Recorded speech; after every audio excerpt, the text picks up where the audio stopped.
सुप्रभातम।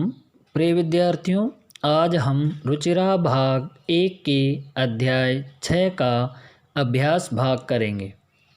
पहला प्रश्न है उच्चारणम कुरुता, अर्थात उच्चारण करें।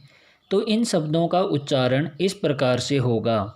तरंगैः मत्स्यजीविनः विदेशी पर्यटकेभ्यः संगमः तिसृषु वैदेशिक व्यापाराय प्रायद्वीपः बंगोपसागरः चंद्रोदयः।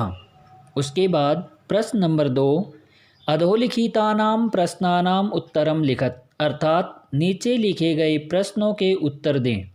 पहला प्रश्न है जनः काभि जल विहारम कुर्वन्ति, जो लोग हैं वो किसके द्वारा जल विहार करते हैं। तो आपने पढ़ा था नौकाभि। जनः नौकाभि जल विहारम कुर्वन्ति। भारतस्य दीर्घतमः समुद्रतटः कः, तो आपने पहले ही पढ़ चुके हैं आप।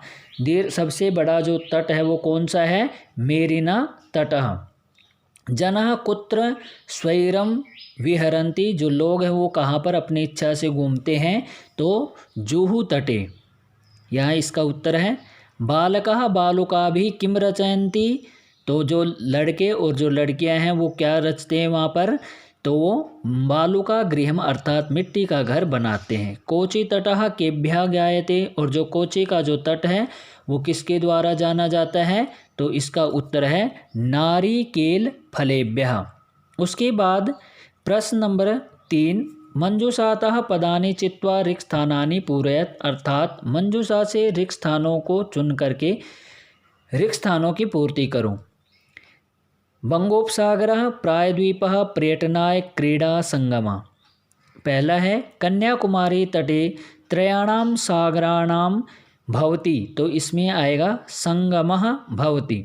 भारतदेशः प्रायद्वीपः इति कथ्यते।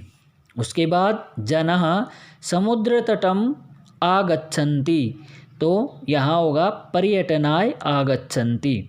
बालेभ्यः रोचते, तो इसका होगा क्रीडा।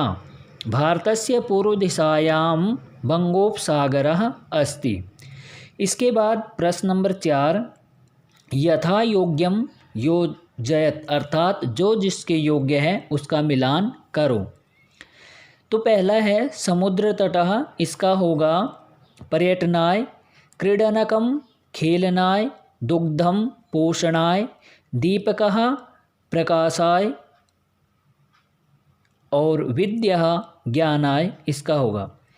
उसके बाद प्रश्न नंबर 5, तृतीया विभक्ति प्रयोगेण रिक्त स्थानानि पूरयत, अर्थात तृतीया विभक्ति का प्रयोग करके हमें रिक्त स्थानों की पूर्ति करनी है। बालकः रिक्त स्थान, सह पठन्ति बालिका शब्द है तो यहाँ पर हो जाएगा बालिकाभि। तडागः विभाति, इसका कमल है तो यहाँ तृतीया विभक्ति का प्रयोग करेंगे तो यहाँ हो जाएगा कमले, कमलेन। उसके बाद अहम अपि खेलामि, मैं भी खेलूँगा, खेलता हूँ, तो इसका कंदुक शब्द है कंदुकेन हो जाएगा अहम अपि कंदुकेन खेलामि। अश्वा सह धावन्ति, अश्वेन हो जाएगा यहाँ पर। मृगः मृगेण सह चरन्ति। इसके बाद प्रश्न नंबर 6, अधोलिखितं वृत्तचित्रं पश्यत, उदाहरणानुसारेण कोष्ठकगतैः शब्दैः उचित वाक्यानि रचयत, अर्थात नीचे लिखे गए जो वृत्त चित्र है उसको देखो, उदाहरण के अनुसार कोष्ठकों में दिए हुए शब्दों के द्वारा उचित वाक्यों का हमें बनाने हैं, निर्माण करना है। जैसे पहला है जहाँ पर 1 लिखा हुआ है, इसमें दिया है रहीमः मित्रेण सह क्रीडति, अर्थात जो रहीम है वो मित्र के साथ खेलता है। ये सब आपको करने हैं। प्रश्न नंबर 7, कोष्ठकात् उचित प्रयोगेण रिक्त स्थानानि पूरयत, कोष्ठक से उचित पद का प्रयोग करके रिक्त स्थानों की पूर्ति करनी है। धनिकः धनम ददाति, तो यहाँ पर निर्धनाय, अर्थात जो धनिक है वो निर्धन के लिए धन देता है। बालः बालक विद्यालयम गच्छति, पठनाय, अर्थात बालक पढ़ने के लिए विद्यालय जाता है। सज्जनः जीवन्ति सज्जनः परोपकाराय जीवन्ति, जो सज्जन लोग हैं वो परोपकार के लिए जीते हैं। प्रधानाचार्य पारितोषिकम यच्छति, प्रधानाचार्य उपहार देते हैं छात्रेभ्यः, तो यहाँ पर होगा प्रधानाचार्य छात्रेभ्यः पारितोषिकम यच्छति। नमः शिक्षकाय नमः, नमः के योग में चतुर्थी विभक्ति का ही प्रयोग करते हैं, तो यहाँ पर होगा शिक्षकाय नमः।